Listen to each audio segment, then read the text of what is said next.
Bonjour à toutes, bonjour à tous, bienvenue dans cette vidéo, une vidéo de correction qui va traiter le sujet proposé s'agissant de la matière de droit pénal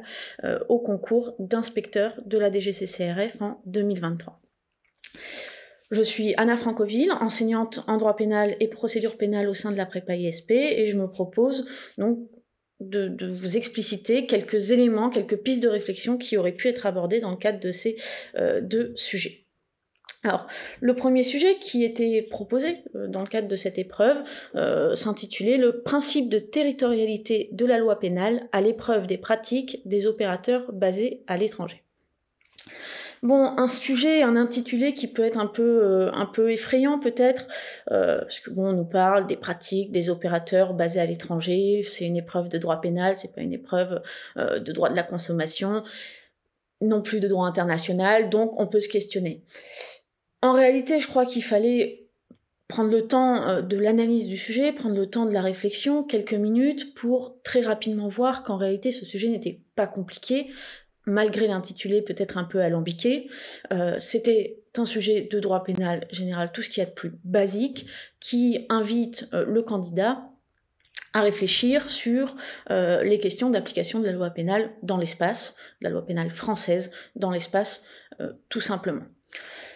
Alors, bien évidemment, la difficulté, parce que le sujet, une fois qu'on le voit sous cet angle-là, est assez simple, la difficulté, parce qu'il faut bien qu'il y en ait une, résidait, à mon sens, dans la gestion du temps. 3 heures pour cette épreuve, 2 sujets proposés, il faut proposer des éléments pour ces 2 sujets, qui soient peut-être pas équivalents, mais en tout cas suffisamment denses, avec l'application de la méthode, une introduction, un plan, 2 parties, 2 sous-parties, etc. Donc la gestion du temps, quand bien même on est sur un sujet assez simple. Et par ailleurs, et cette difficulté, bon, on la retrouve, elle est soulignée dans les rapports du jury, et elle ressort également de l'intitulé de ce premier sujet qui était proposé dans le cadre de cette épreuve. La deuxième difficulté, c'est qu'il va falloir essayer de rattacher ce sujet, avec parcimonie, mais rattacher ce sujet de droit pénal général aux missions qui sont confiées à la DGCCRF, bref, essayer de démontrer à travers une copie de dissertation en droit pénal votre intérêt pour les fonctions auxquelles vous prétendez, à savoir inspecteur de la DGCCRF. Une fois qu'on a dit ça, vous avez d'ailleurs dans le cadre du concours, ou vous le ferez pour ceux qui le préparent, un travail au brouillon où il fallait rassembler les idées, donc là rassembler toutes les idées qui touchent à l'application de la loi pénale française dans l'espace. Puis il convenait ensuite d'appliquer la méthode classique qu'on voit et qu'on revoit au sein de la prépa ISP, donc les candidats inscrits au sein de notre institut ne vont pas être étonnés du plan que je vais proposer. D'abord une accroche. Alors l'accroche, elle doit susciter l'intérêt du lecteur. D'accord, une fois qu'on a dit ça, elle peut être assez variée en réalité. Vous pouviez tout à fait reprendre la classique citation de Pascal, vérité en deçà des Pyrénées, erreur au-delà, qui fait valoir, qui montre finalement la relativité des concepts, des visions et donc de la législation également, notamment du droit pénal en l'espèce. Vous pouviez également repartir sur l'adage nullum crimen nulla poena sine lege, en le rattachant à la nécessité du principe de légalité, donc de la loi pénale française qui conçoit une application de celle-ci dans un cadre restrictif, à savoir donc en lien avec le principe de territorialité de la loi pénale française. Mais vous pouviez aussi, sans évoquer une citation ou un adage, avoir une approche plus large, simplement pour constater que aujourd'hui, effectivement, la loi pénale française, elle se heurte à un contexte économique, social, qui est celui de la mondialisation, avec des échanges qui se multiplient et des passages des frontières facilités et un renouvellement de la criminalité, notamment transfrontalière.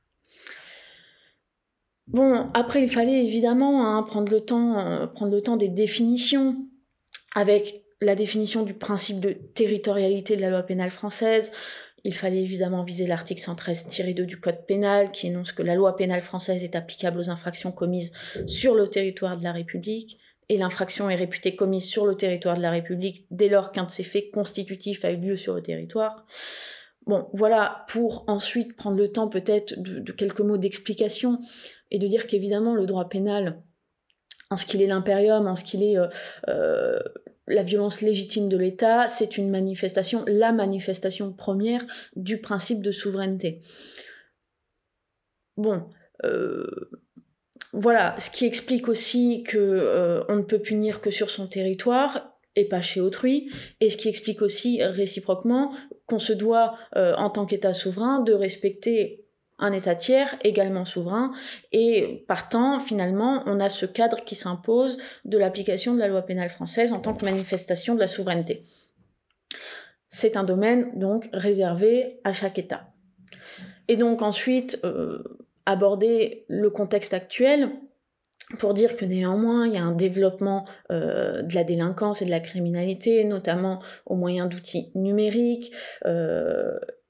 les déplacements facilités entre les États, qui a conduit à un renouvellement des infractions et à un questionnement au regard des principes qui étaient les nôtres, et notamment du principe de territorialité, puisqu'on a vu apparaître, avec toutes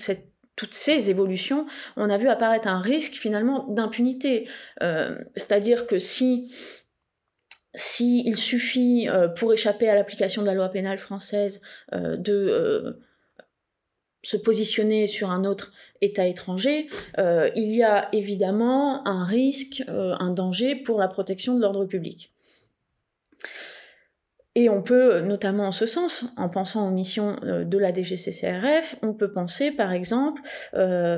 s'interroger sur quelle responsabilité pénale pour des opérateurs de voyage et de séjour basés, certes, à l'étranger, mais qui se rendraient coupables de pratiques commerciales trompeuses à l'égard de consommateurs français. Quelle protection ? Est-ce que cela doit conduire à une impunité sous prétexte que l'opérateur est basé à l'étranger et que donc le droit pénal français n'est pas applicable dans le respect de la souveraineté étatique de l'État tiers ? Bon, voilà, c'est ce qui interroge. Alors même que, manifestement, on a des consommateurs français qui, eux, ont subi un préjudice. Bon. On voit bien que face à ces interrogations, en réalité, les réponses, elles ont été multiples. On a mis en place des systèmes de collaboration internationale, on pense évidemment au parquet européen, on pense au mandat d'arrêt européen, on pense à toutes les conventions qui existent en matière pénale pour permettre justement des extraditions, etc. Bon, il y a énormément de mécanismes qui ont été mis en place pour apporter des réponses à ces difficultés de délinquance transfrontalière. Et une des réponses également pour assurer la souveraineté de l'État français et l'application du droit pénal français et la protection des ressortissants français, une des solutions qui a pu être trouvée, c'est également un aménagement des règles applicables en matière d'application de la loi pénale dans l'espace. Bon, voilà, pour contextualiser, pour amener la problématique, pour expliquer un petit peu quels sont les enjeux de ce sujet. Suite à quoi vous deviez naturellement aboutir à la problématique, qui pouvait être formulée comme suit, et qui est toujours la même, hein, encore une fois, sans surprise. De quelle manière le droit pénal parvient-il à assurer une protection effective de l'ordre public face à une délinquance transfrontalière, dans le respect des principes fondamentaux, au premier rang desquels intervient le principe de l'égalité. Et après, vous appliquiez donc, pour répondre à cette problématique, la méthode classique d'un plan en 2 parties, 2 sous-parties. Et je vous propose, alors encore une fois, c'est pas un plan qui a vocation à s'appliquer à l'exclusion de tous les autres, c'est une proposition, ce sont des pistes de réflexion qui auraient pu, à mon sens, tout à fait s'appliquer à ce sujet. L'idée aurait été d'envisager dans une première partie une conception élargie du principe de territorialité au service de la protection de l'ordre public, donc en restant véritablement dans cette première partie concentrée sur le principe de territorialité de la loi pénale française en lui-même, et de ne pas envisager donc les autres compétences répondant à des éléments d'extranéité. Pour envisager donc ensuite, vous l'aurez deviné dans une deuxième partie, une protection globale des intérêts par le droit pénal dépassant les limites du principe de territorialité, et donc il conviendrait à ce stade d'envisager les autres compétences qui sont mises en place par le législateur pour apporter une réponse efficace face aux infractions qui seraient commises en partie à l'étranger, ou totalement à l'étranger. Donc première partie, une conception élargie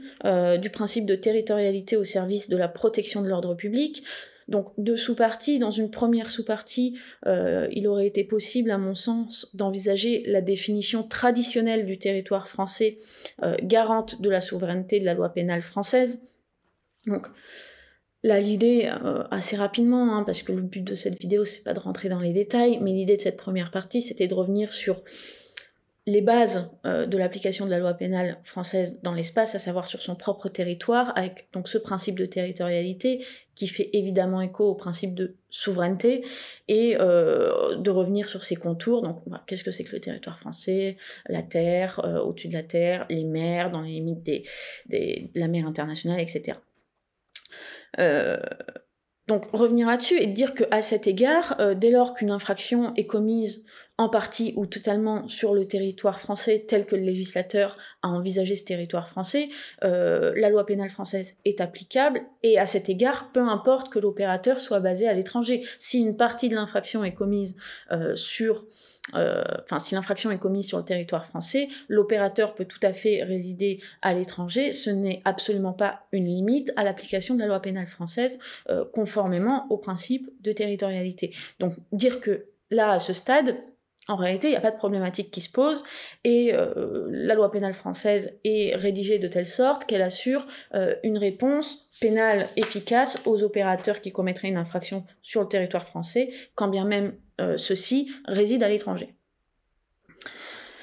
Et d'aborder aussi la jurisprudence et les évolutions législatives qui sont intervenues ensuite, qui disent que même si, pour caractériser, pour entraîner une réponse pénale, il peut suffire que l'infraction produise ses effets. On pense notamment aux infractions commises par des moyens numériques et notamment par Internet. Si l'infraction produit ses effets en France à l'égard d'un Français, mais on y reviendra par la suite, la loi pénale française est applicable.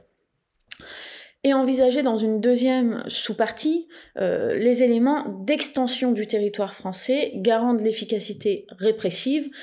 C'est dire qu'il y a eu des avancées législatives, des réformes qui ont permis une vision souple du territoire français, ou en tout cas du principe de territorialité, précisément pour permettre, dans certaines situations dans lesquelles on faisait face à un blocage, d'appliquer malgré tout la loi pénale française. Donc là, vous allez revenir sur les territoires assimilés au territoire français, je pense notamment aux aéronefs, à toute cette législation que vous connaissez très bien en la matière. Et par ailleurs, repréciser que, classiquement, il faut que l'infraction soit commise sur le territoire de la République française, mais que le législateur a entendu assouplir les conditions, c'est tout l'objet de cette sous-partie, pour permettre l'application du droit pénal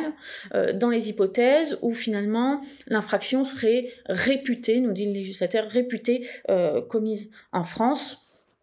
et c'est l'hypothèse où un élément constitutif de l'infraction est commis en France. Et donc revenir, expliquer qu'au regard du principe de l'égalité, il faut caractériser l'élément légal, matériel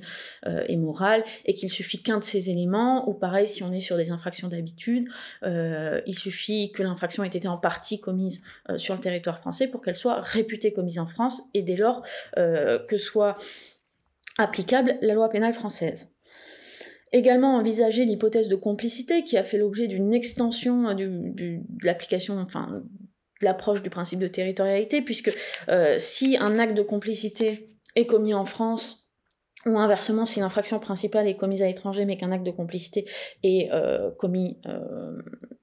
si un acte de complicité est commis en France quand l'infraction principale est commise à l'étranger, ou inversement, si l'infraction principale est commise en France mais qu'un acte de complicité est commis à l'étranger, le législateur a prévu la possibilité d'appliquer la loi pénale française, considérant que dans cette hypothèse, on peut considérer que c'est un tout indissociable sous certaines conditions, et que, partant, la loi pénale française est applicable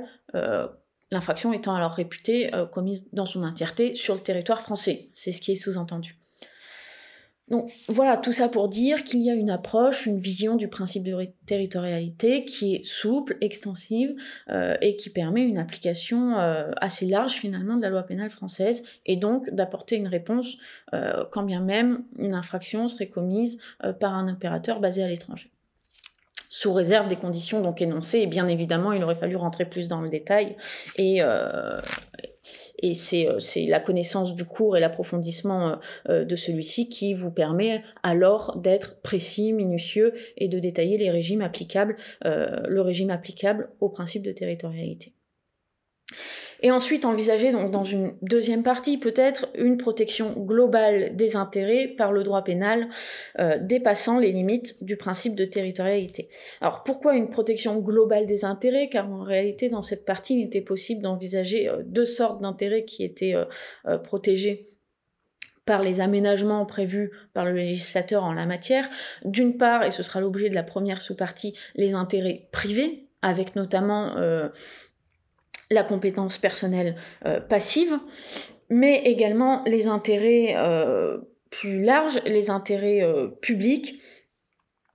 qu'ils soient internes et les intérêts publics internationaux. On fait là évidemment référence à la compétence réelle et à la compétence universelle. Donc dans une première sous-partie, vous auriez pu envisager une compétence extraterritoriale encadrée au service de la protection des intérêts privés. Donc là, c'est envisager les compétences, la compétence personnelle passive, donc qui est un critère d'application de la loi pénale française qui dépasse le critère premier relatif au principe de territorialité. Bon, voilà, et pourquoi une compétence extraterritoriale encadrée? Parce que là, bon, il aurait évidemment fallu développer en indiquant que la loi pénale française est applicable dès lors que l'infraction est commise à l'étranger. Donc, par définition, si un opérateur basé à l'étranger commet une infraction à l'étranger, mais à l'égard d'une personne victime française, alors la compétence personnelle active s'applique, et cela est très logique au regard de la nécessité pour un État souverain d'apporter une protection efficace à ses ressortissants. De préciser aussi que cette vision-là aussi, elle est assez souple pour assurer une réponse efficace et aussi large que possible, puisqu'on envisage le ressortissant, en tout cas la victime française, peut être celle qui présente une nationalité étrangère, mais qui a sa résidence traditionnelle en France. Donc là aussi, on voit qu'on a eu une approche un petit peu plus souple. Et pourquoi je parlais d'une compétence extraterritoriale encadrée? Parce qu'il aurait fallu à ce stade de préciser que, évidemment, ça peut constituer une atteinte à la souveraineté étatique de l'État tiers, et que dans un souci de conciliation de ces deux impératifs qui peuvent être contradictoires, c'est-à-dire le respect de la souveraineté de l'État tiers d'une part, et d'autre part la nécessité d'apporter une protection efficace à ses ressortissants français, le législateur a encadré l'application, l'exercice de la compétence personnelle passive en prévoyant d'une part donc le respect de la souveraineté de l'État tiers, puisque c'est l'application se fait sous réserve d'une plainte de la victime et de l'absence de poursuite engagée par l'État tiers, et d'autre part la mise en place d'un principe de subsidiarité. Je veux dire par là que il est impossible, c'est ce que nous dit l'article 113-9 du Code pénal, pour l'État français, sous prétexte qu'il souhaite absolument protéger ses ressortissants, de condamner une personne qui aurait déjà fait l'objet d'une condamnation par l'État étranger. Bon, donc voilà, venir nuancer et dire que l'application de cette compétence extraterritoriale est encadrée et répond à des critères précis qui sont respectueux notamment de la souveraineté de l'État tiers. On va envisager donc dans une deuxième sous-partie une compétence extraterritoriale spécifique au service de la protection des intérêts publics cette fois, et non plus des intérêts privés.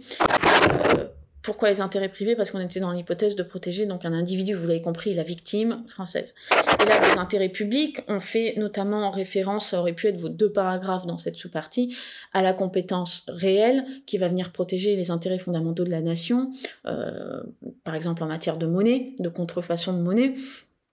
ou également la compétence universelle qui, pour le coup, a vocation à protéger des intérêts plus grands que les seuls intérêts de la nation française, puisqu'on vise là les crimes contre l'humanité, et du coup, bon, voilà, vous revenez sur les conditions, le régime applicable, et vous détaillez, vous exposez les connaissances que vous avez en la matière.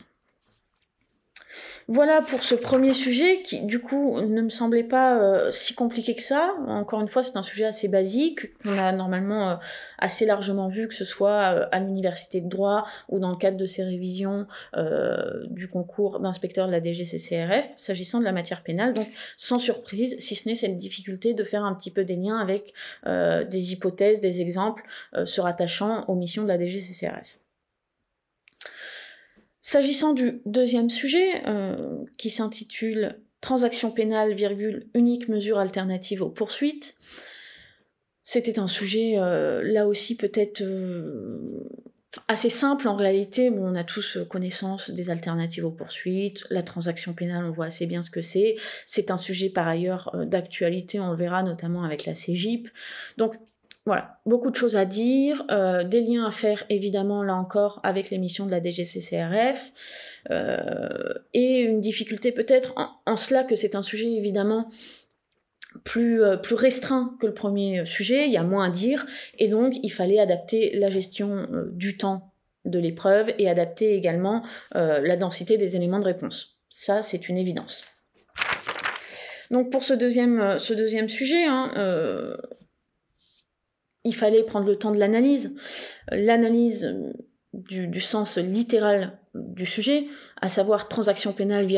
unique mesure alternative aux poursuites, point d'interrogation. Si on prend cela au sens premier du terme, la réponse qui nous vient immédiatement va être celle de dire non, la transaction pénale n'est évidemment pas l'unique mesure alternative aux poursuites, et il va donc être question d'envisager les autres mesures alternatives aux poursuites. Et après, il me semble que, à travers l'intitulé de ce sujet, il y a également un deuxième sens sous-entendu, à savoir transaction pénale, unique mesure alternative aux poursuites. Sous-entendu, est-ce que c'est la seule qui marche? Est-ce que c'est celle qui est la plus utilisée? Est-ce que c'est celle qui a le plus de sens au regard du contexte économique et social actuel, au regard de certaines infractions peut-être, notamment celles qui sont poursuivies et qui sont voilà, en tout cas l'objet des missions de la DGCCRF, il y avait un petit peu ce sous-entendu qu'il faudra évidemment aborder en mettant en avant que c'est une mesure efficace et particulièrement utilisée, notamment donc par les inspecteurs de la DGCCRF. Donc pareil, une accroche, alors pour l'accroche, là il me semble qu'elle pouvait être assez facilement en lien avec les missions de la DGCCRF et de revenir sur la loi DADU du 3 décembre 2020, DADU DA2DUE, la loi DADU du 3 décembre 2020 pour expliquer que cette loi a renforcé les pouvoirs transactionnels confiés à la DGCCRF en prévoyant notamment des transactions plus complètes, lesquelles peuvent inclure la réparation du préjudice causé aux consommateurs, et également qui ont prévu la possibilité de transiger de manière administrative, c'est-à-dire au-delà de la transaction pénale à laquelle pouvaient s'associer et que pouvaient initier les inspecteurs de la DGCCRF, il a été prévu un pouvoir transactionnel administratif. Donc voilà, une extension du champ d'application de la transaction s'agissant précisément de la DGCCRF avec la loi DADU du 3 décembre 2020 qui traduit, et c'était l'objet de l'accroche, qui traduit l'intérêt porté à cette mesure actuellement. Donc ensuite, il fallait évidemment, encore une fois, prendre le temps des définitions, revenir sur ce qu'est la transaction pénale pour indiquer qu'elle constitue donc assez naturellement une mesure alternative aux poursuites, c'est dit dans le sujet, donc essentiellement mise en œuvre par le ministère public, détenteur principal de l'action publique et qui bénéficie donc à ce titre du principe d'opportunité des poursuites visé à l'article 40-1 du Code pénal et qui permet au ministère public, encore une fois, il faut le dire, c'est basique, c'est simple, mais il faut revenir sur les bases au stade de l'introduction, qui, au titre du principe d'opportunité des poursuites, a le choix entre classer sans suite, poursuivre ou proposer une mesure alternative aux poursuites, qui constitue donc la troisième voie pénale. Plus précisément, donc revenir sur la transaction pénale en soi, donc qui constitue une modalité d'extinction de l'action publique, et qui va généralement porter sur une somme d'argent, et qui donc permet de transiger avec l'auteur d'une infraction, afin d'éviter le renouvellement de l'infraction ou de réparer le dommage qui a été commis. Voilà, et ensuite, on remet encore une fois un contexte, on insiste sur les circonstances de la transaction pénale aujourd'hui et pourquoi ce sujet nous est proposé,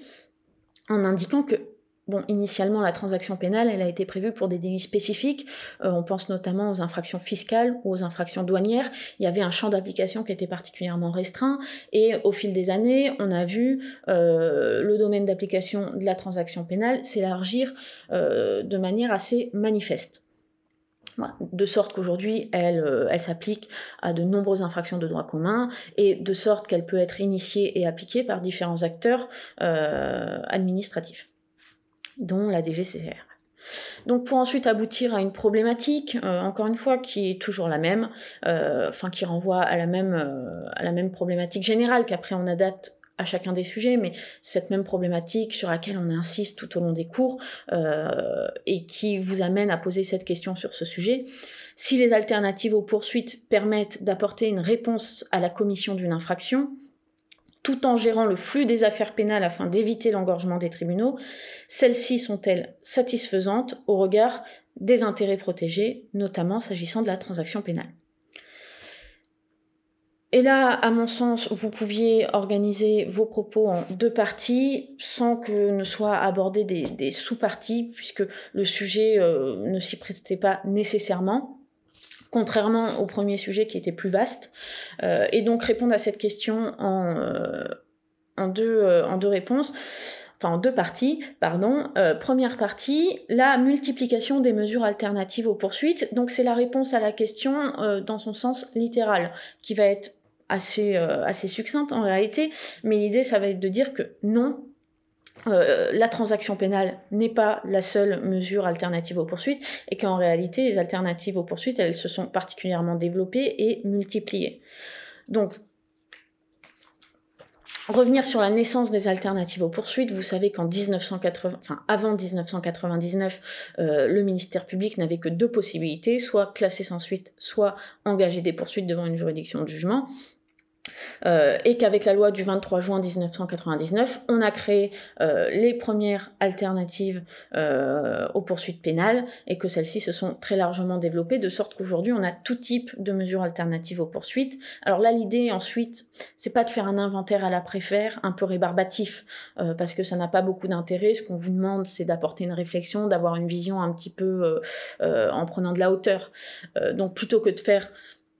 un inventaire de toutes les mesures alternatives aux poursuites, essayer d'avoir une vision analytique en indiquant qu'aujourd'hui, les mesures alternatives aux poursuites, elles sont multipliées et très variées, de sorte qu'on a des mesures alternatives plutôt renvoyant à un souci éducatif. On pense notamment à l'avertissement pénal probatoire, mis en application depuis le 1er janvier 2023. On pense aussi aux stages de sensibilisation qui ont là... dans le cadre desquels le souci du ministère public, c'est d'apporter une réponse éducative, de faire un rappel à la loi, c'est l'avertissement pénal probatoire qui a pris la relève de l'avertissement, du rappel à la loi, pardon. Bon, et le souci, c'est un peu d'éduquer, là, on va remettre les points sur les i, entre guillemets, et c'est l'objet de ces alternatives aux poursuites type éducation. Mais on a également des mesures alternatives aux poursuites de type réparation, avec la mise en conformité. Par ailleurs, mise en conformité, qui est aussi une solution que peut mettre en œuvre la DGCCRF dans l'exercice de ses missions. La réparation, la médiation pénale. Bon, ensuite, vous exposez les différentes alternatives aux poursuites de type réparation qui existent, en revenant sur les conditions, les régimes, sans rentrer trop dans les détails parce que vous n'avez pas le temps, mais un minimum. Et puis enfin, il me semble qu'il existe aussi des alternatives aux poursuites de type protection, l'interdiction de contact, l'interdiction de séjour, etc. Donc voilà, aborder dans cette première partie l'ensemble des mesures alternatives aux poursuites qui existent à côté de la transaction, pour dans une deuxième partie envisager la consécration de la transaction comme mesure alternative aux poursuites, Et l'idée là, ça va être de dire que néanmoins, en pratique, on le voit bien, la mesure alternative aux poursuites la plus utilisée, c'est sûrement la transaction, notamment d'ailleurs en matière de consommation et en matière d'infraction qui implique un auteur, généralement personne morale, dès lors qu'il est possible d'avoir recours à une réponse pécuniaire dans le cadre d'un auteur qui dispose d'un patrimoine important, que ça a l'avantage de l'efficacité, de l'immédiateté, s'agissant de l'amende, s'agissant de la réponse pénale pécuniaire. Donc voilà, la consécration de la transaction comme mesure alternative aux poursuites, et là il y avait deux éléments à envisager. D'une part, la composition pénale, qui là aussi, si elle avait été envisagée de manière assez restrictive au départ, on vous expliquait ce que c'est évidemment, que la composition pénale, elle permet au procureur de la République de négocier avec l'auteur d'une infraction pour lui proposer soit une sanction financière, soit une mesure de réparation du préjudice. Et donc d'expliquer ensuite que la composition pénale, elle a été très largement élargie, la loi du 9 mars 2004, qui a élargi son champ d'application à l'ensemble des contraventions et des délits punis d'une peine d'emprisonnement de 5 ans, et qu'elle est désormais, depuis la loi du 23 mars 2019, applicable également aux auteurs d'infractions personnes morales. Donc voilà, développer un petit peu la composition pénale, pour ensuite dire qu'il y a également un outil transactionnel qui s'est installé dans le paysage judiciaire et qui est très utilisé, c'est la CJIP, la Convention judiciaire d'intérêt public, qui a été introduite avec la loi du 3 juin 2016, et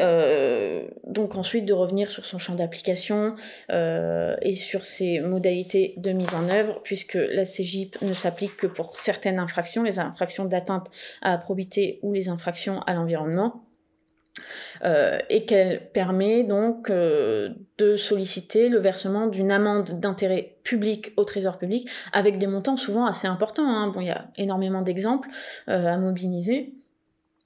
Voilà, permet également de réparer le dommage causé par infraction. Bon, voilà, c'est toujours les mêmes choses, mais la CJIP qui est particulièrement utilisée par le parquet national financier d'ailleurs en matière d'infractions qui permettent en tout cas d'aller chercher une réponse dans le porte-monnaie de l'auteur de l'infraction. Et d'ailleurs, si vous vous intéressez au sujet de la CJIP, il y a une très bonne émission qui a été faite par Antoine Garapon dans le cadre de son émission sur France Culture, Esprit de justice, qui traite précisément de la CJIP, donc vous pouvez aller écouter si cela vous intéresse. Bon, en tout état de cause, voilà, préciser aussi qu'évidemment la CJIP ne s'appliquait que s'agissant d'un auteur personne morale, pour le coup c'est assez restrictif, mais que c'est quelque chose qui est de plus en plus utilisé. Et que ça a l'avantage, parce que faut bien mettre en avant les avantages de la transaction, et notamment la transaction financière, ça a l'avantage d'une réponse immédiate, adaptée au préjudice causé, qui est généralement un préjudice économique dans ces hypothèses-là. Donc l'immédiateté, une réponse adaptée aux intérêts qui ont été floués, voilà. Et qui en même temps a l'avantage de la proportionnalité, parce que l'idée c'est pas de poursuivre systématiquement en engageant des poursuites pénales à l'égard de tous les auteurs de tout type d'infraction. Et de faire le lien avec les missions de la DGCCRF en indiquant que dans le cadre de ces missions, les inspecteurs de la DGCCRF ont énormément recours à des transactions, et là vous pouvez aller balayer le site de la DGCCRF, vous aurez pléthore d'exemples qui viennent vous montrer que telle entreprise a payé